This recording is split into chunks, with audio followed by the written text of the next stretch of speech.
Sarpanch elections తొలి విడత ఎన్నికలు ఇవాళే సాయంత్రం రిజల్ట్స్ కూడా రాబోతున్నాయి. కొన్ని గ్రామాల్లో రాత్రి అవ్వచ్చు. ఏదేమైనా చీకట్లోనే రిజల్ట్స్ వచ్చే అవకాశం ఉంటుంది. ఆల్మోస్ట్ 6, 7, 8 అయ్యే అవకాశం ఉంటుంది ఆయా గ్రామాలు. దాదాపు 4,000కు పైన గ్రామాల్లో ఇవాళ ఫస్ట్ ఫేజ్ ఎలక్షన్ జరగబోతున్నది. ప్రజలంతా ఆలోచించాలి. సరే, నిన్న మొన్న ఏం జరిగిందో, తాగిర్రో పైసలు తీసుకుర్రో ఏమైందో, మొత్తానికైతే జరిగింది. ఓటుకి దగ్గర 2,000 నుంచి 3,000 దాకా పలికింది. కొన్ని ప్రాంతాల్లో అయితే వార్డు మెంబర్కి 5,000 ఇస్తున్నారు, 5,000, 6,000 ఇస్తున్నారు వార్డు మెంబర్కి. వార్డు మెంబర్కి ఒక వార్డు మెంబరే 30-40 లక్షలు ఖర్చు పెట్టిన సందర్భాలు ఉన్నాయి. ఇవాళ జరుగుతున్న ఎలక్షన్కి సంబంధించి చెప్తున్నాను నేను.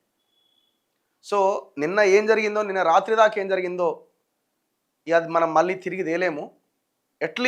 అట్లీస్ట్ మీరు ఓటుకు వెళ్ళేటప్పుడైనా వాడెవడో పైసలు ఇచ్చిండని, వీడెవడో ఇచ్చిండని ఆలోచించకుండా మీ ఓటుని మంచివాడికి, మీ నాయకుడిని గెలిపించుకునే ప్రయత్నం చేయండి. ఒక మంచి ఆలోచన చేయండి. మీరు ఇప్పుడు బయలుదేరుతున్నారు కదా పోలింగ్ కేంద్రాలకి బయలుదేరే ఇవాళ ఎలక్షన్ జరిగే ప్రాంతంలో ఉన్న ప్రజలారా, ఓటర్లారా దయచేసి గమనించండి. మీ గ్రామ సర్పంచ్ని మీరు ఎన్నుకోవడం అంటే మీ ముఖ్యమంత్రిని, మీ ప్రధానమంత్రిని, మీ గ్రామ ప్రధానమంత్రిని, మీ గ్రామ ముఖ్యమంత్రిని మీరు ఎన్నుకుంటున్నట్టే. మీకు అందుబాటులో ఉండే మంచి వ్యక్తిని, కనీసం మీరు సమస్య చెప్పుకుంటే వినే వ్యక్తిని, మీ మధ్య ఉండే వ్యక్తిని గెలిపించుకునే ప్రయత్నం చేయండి. నిన్న వాడు బాగా తాగిచ్చిండు కదా, వాడికి బాగా ఎక్కువై మీకు మందు పోసిండు అనుకోండి, వాడికి బాగా పైసలు ఎక్కువై మీకు పైసలు ఇచ్చిండు అనుకోండి. మీ ఆలోచన మాత్రం మనవాడేవాడు, మంచి వ్యక్తి ఎవడు, మనవాడంటే మన మతం వాడు, మన కులపోడు, ఇవన్నీ కాదు. అఫ్కోర్స్ ఖచ్చితంగా మనం సామాజిక న్యాయం ఆలోచించాల్సిందే, మన ఓట్లు మనం వేసుకోవాల్సిందే, అదొక భాగమే. అదే సమయంలో ఒకవేళ విపరీతమైన కల్ప్రిట్స్ ఉంటారు, అట్లాంటి వాళ్ళని పక్కన పెట్టి మంచి వాళ్ళకు ఓటేసే ప్రయత్నం చేయండి. సో ఇది కనుక మనం ఫాలో అవ్వకపోతే రాబోయే 5 సంవత్సరాలు మీ గ్రామం అంధకారమే. జాగ్రత్తగా ఆలోచించండి. ఇవాళ తొలి విడత పంచాయతీ పోరు 3,834 సర్పంచ్, 27,628 వార్డు సభ్యుల పదవులకు ఎన్నికలు జరగబోతున్నాయి. ఉదయం 7 నుంచి మధ్యాహ్నం 1 గంట వరకు పోలింగ్ ఉంటుంది. అనంతరం ఓట్ల లెక్కింపు ఉంటుంది, ఫలితాలు ఉంటాయి. 1 o'clock వరకు పోలింగ్ ఉంటుంది. దాని తర్వాత లంచ్ బ్రేక్ తర్వాత కౌంటింగ్ స్టార్ట్. సో 5 గంటల తర్వాత రిజల్ట్స్ రావడం స్టార్ట్ అవుతుంది. ఎందుకంటే ఇది బ్యాలెట్ కాబట్టి ఆ గ్రామంలో ఉన్న 2,000, 3,000 మ్యాక్సిమం, అంతే కదా, అంతకుమించి ఏముంటాయి.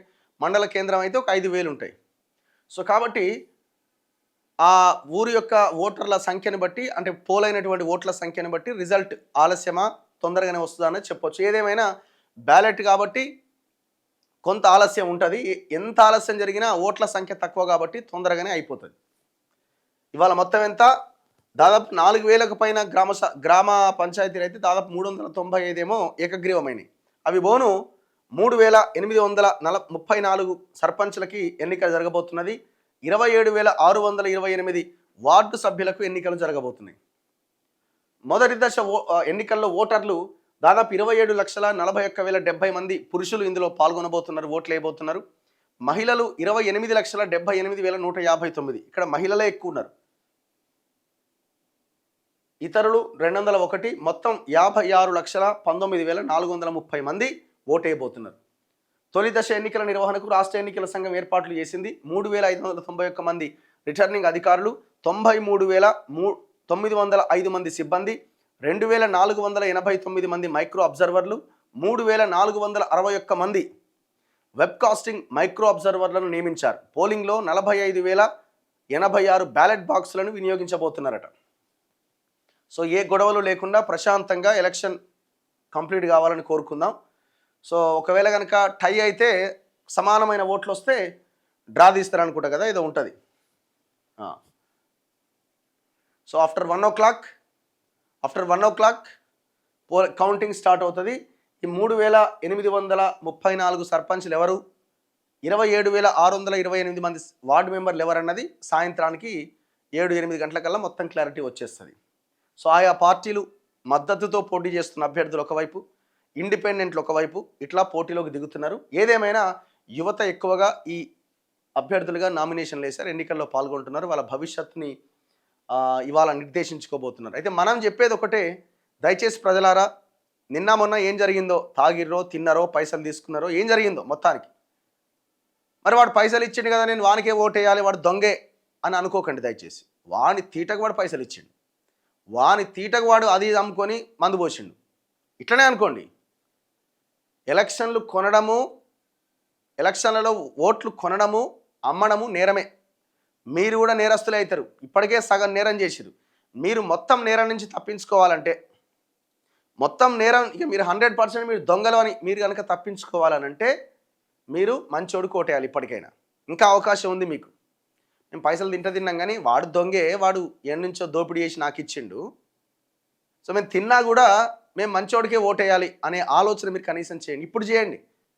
మేము ముందు నుంచి చెప్తున్నాం అసలు తీసుకోవడమే నేరం అంటున్నాం, కానీ అయిపోయింది కదా. తీసుకుంటారు, తింటిరి, లోపల పెట్టుకుంటారు, అయిపోయి. అర్థమైందా? అది అయిపోయి ఉంటుంది. ఇప్పుడు నిన్న తాగింది ఉందా? అయిపోయిందా? దిగుంటుంది కదా ఆల్రెడీ. ఏమొచ్చింది? 10 రోజుల నుంచి తాగుతున్నారు కదా, 10-15 రోజుల నుంచి తాగితే అయిపోయా. ఏమైనా ఉందా ఇంకా బాడీలో? మళ్ళా నెమరు వేసుకొని మళ్ళా ఆ మత్తులోకి వెళ్ళడానికి ఏమైనా అవకాశం ఉందా? వాడు ఇచ్చిన 2000-3000 ఉన్నాయా ఇంకా? సో అందుకే ఇప్పటికైనా అవకాశం ఉంది. ప్రజలారా ఆలోచించి ఓటేయండి. మేము అందుకే ఒక బ్యానర్ పెట్టినాం నిన్న. ఏది? మన ఛానల్లో ఏమని పెట్టాము ఇక్కడ? ఏదయ్యా ఇది? ఇగో, ఓటుకు నోటు ఇచ్చేవాడు గాడిద. అరే నాకు ఓటేయి అని పైసలు ఇచ్చేవాడు గాడిద, మందు పోసేవాడు అడ్డగాడిద, మరి తీసుకునేవాడు అది మీరే చెప్పాలి. మేము ఎందుకు పెడుతున్నాం ఇది? ఓటుని అమ్ముకోవద్దు, ఓటుని కొనుక్కోవద్దు.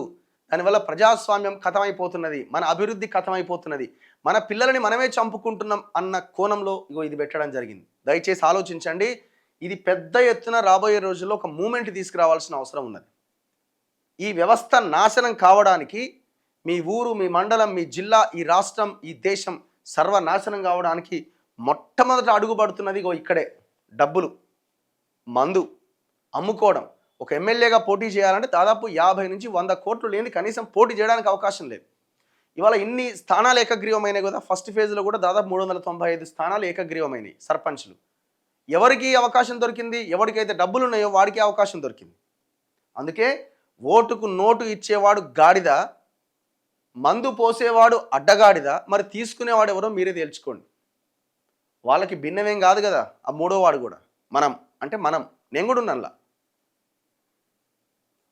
అందుకే ఆలోచించి ఓటేయండి. ఫస్ట్ ఫేజ్ ఎలక్షన్లో మీ గ్రామాన్ని మీరే కాపాడుకోవాలి. మీ గ్రామాన్ని మీరు కాపాడుకోవడం 5 ఏళ్ళ కంటే మీ పిల్లల భవిష్యత్తుని మీరు కాపాడుకోవడం అవుతుంది. సో మీ పిల్లల భవిష్యత్తుని మీరు పనంగా పెట్టలేరు కదా, రోడ్డు మీద పడేయలేరు కదా.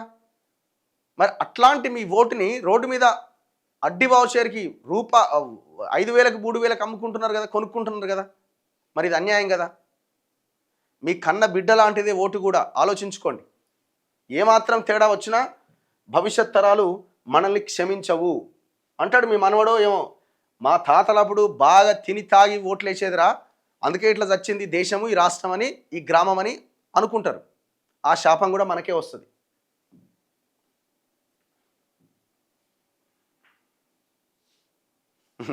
డబ్బు తీసుకునేవాడు కంచరగాడిదాట.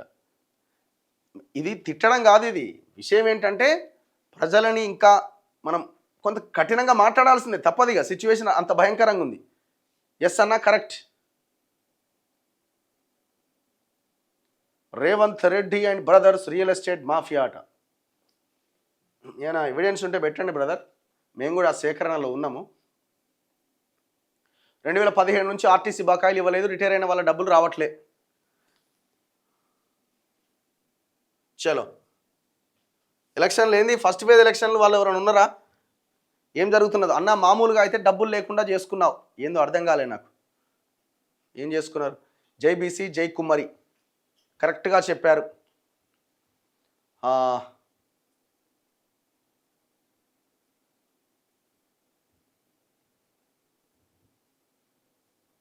For sarpanch elections if 1 vote for 5,000 for 5 years, 5,000 divided by 1,825 రోజులు అట మొత్తం. అంటే ఎంత? ₹2.75 వస్తున్నాయట అండి. ఒకవేళ 5,000 ఒకటి ఇస్తే నీ అదేంది ఆ చాక్లెట్ వాల్యూ కూడా కాదు అది. Please think and vote for good candidate. ఒకవేళ మీరు 5,000 ఇస్తే, ఒకవేళ మీరు 5,000 కనుక ఓటు అమ్ముకుంటే 5,000 డివైడెడ్ బై 5 సంవత్సరాలకు ఎన్ని రోజులు అంటే 1,825 రోజులు డివైడెడ్ బై చేస్తే ₹2 అవుతుంది రోజుకి. ఆ ₹2 మీరు ఏం చేయొచ్చో ఆలోచించుకోండి. అన్న మా ఎర్రవల్లి ఎప్పుడు వస్తారు? అక్కడ ఎలక్షన్ బహిష్కరించడానికి కూడా రావాలి, నాకు కొంచెం హెల్త్ డిస్టర్బ్ ఉన్నది, రాలేకపోయినా, ఎప్పుడో రావాల్సి ఉండే. వికారాబాద్ జిల్లా మోమిన్పేట్ మండలం పాత ఫోన్ కుందల డబ్బులు లేకుండా ఏందో భయ్యా నువ్వు ఏదేదో రాస్తున్నావు, అర్థమవుతలేదు. చలో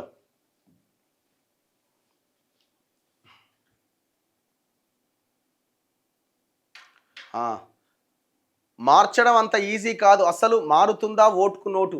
ఇగో చెప్పడం మన బాధ్యత. 100%లో ఒక 10% సిచ్యువేషన్ మారినట్టే కదా. ఇవాళ అంత ఈజీగా ఏం లేదు. ఒకప్పుడు ఎట్లుండంటే పైసలు తీసుకునేవానికి ఓటేయాలని ఉండే. తర్వాత ట్రెండ్ మారింది, ఎవడైనా ఇవని తీసుకునే వేసేది వేసుడే అనే ఒక ట్రెండ్ వచ్చింది. ఇప్పుడు కొంత ఆలోచిస్తున్నారు, ఇంకొంత గట్టిగా ఆలోచించే ప్రయత్నం చేసి ఇది జరుగుతుంది ఖచ్చితంగా. ఈ ఆలోచన సక్సెస్ అవుతుంది. జనరల్లో ఎవరైనా సరే ఎస్సీ ఎస్టీ బీసీలకు ఓటేయండి, మేము ముందు నుంచి కూడా అదే చెప్తున్నాం. మా ఊర్లో సర్పంచ్ అభ్యర్థులే అమ్ముడుపోతున్నారు, ఏకగ్రీవం చేసుకుంటున్నారు. తూర్పుగూడెం నేను చెప్తున్నా కదా, 395 సర్పంచ్లు ఎక్కడ ఏకగ్రీవమైనా కదా. మెజారిటీ వేలంపాటలో డబ్బులున్నోళ్ళే కొనుక్కున్నారు దాన్ని. అది కూడా అన్యాయమే. ఎలక్షన్ కమిషన్ ఏం చేస్తుందో మరి. జనరల్లో ఓసీలకు కాకుండా బహుజనులకు ఓటేయండి. రఘు గారు, మీరు బాచుపల్లిలో భూ కబ్జా గురించి ఒక వీడియో చేశారు. అలాగే ప్రేమ్ సాగర్ రావు ఎమ్మెల్యే భూ కబ్జా గురించి కూడా ఒక వీడియో చేయాలని కోరుకుంటున్నాం. ఎక్కడెక్కడ కాప్రా దగ్గర ఉన్నట్టుంది కదా ఈయన భాగవతం అంతా. సర్పంచులు కాదు ఎమ్మెల్యేలు కావాలి యువత, సర్పంచులు కూడా కావాలి యువత. అక్కడి నుంచే మనం స్టార్ట్ చేయాలి.